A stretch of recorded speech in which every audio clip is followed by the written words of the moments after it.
You've heard plenty about identity theft, of course. Hackers, other scammers, they're out there trying to steal your identity. But what about your children? Scammers and maybe even people you know are out there and they are after their information.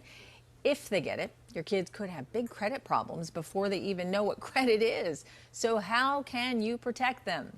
Well, that's what our next guest is here to tell us. Robert Siciliano of Protect Now LLC is a 30-year veteran of the identity security business. So thanks for being here. Thank you. So let's get into this. How bad is this problem? How many kids a year have their actual ID stolen in America? Yeah, some studies show as many as 1 million kids a year are affected by this crime. And once it happens, neither the child could be, 2 to 17 years old, right? They don't know it's occurring, and their parents may not know, and they may not discover it until they turn 18 and begin to apply for accounts requiring credit. Yeah, so who's doing this primarily? Are these overseas hackers or people around our area? So it's a combination of organized crime rings, both overseas that have access to sensitive information that's been hacked in one way or the other. Locally, regionally, it's organized crime rings that have access to the data inside of networks, say in schools, hospitals, doctor's office, wherever you might provide your child's social security number. And then it's even parents. So you might have a situation where an estranged parent is financially underwater. They need to get a credit card, and they utilize their child's social security number to open up a new line of credit.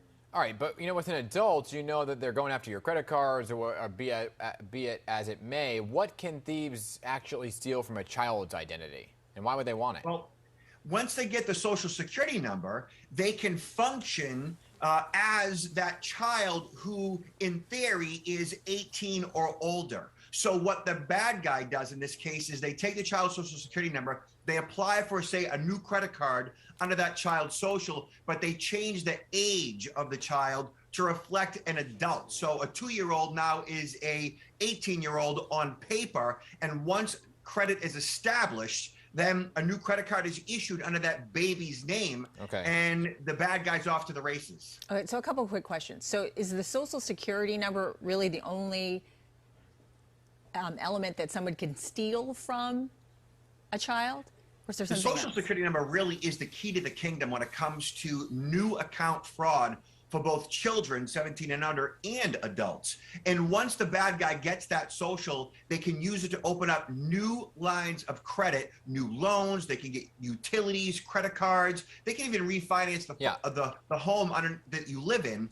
And once that occurs, then it damages that individual's credit. So how do we protect our kids? That's the bottom line. You have some tips for us. Sure. The best case scenario for parents, number one, is not to give out the child's social security number unless they absolutely positively have to. So, for example, does the school really need the child's social security number?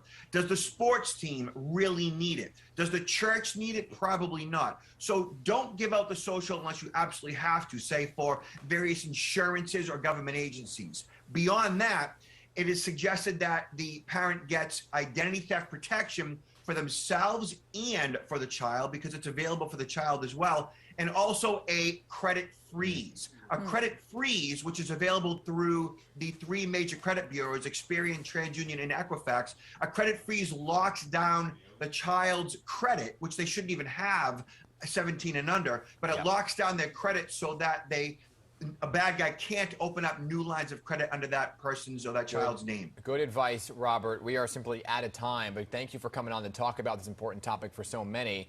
Robert Siciliano, CEO of Protect Now LLC. Appreciate your time.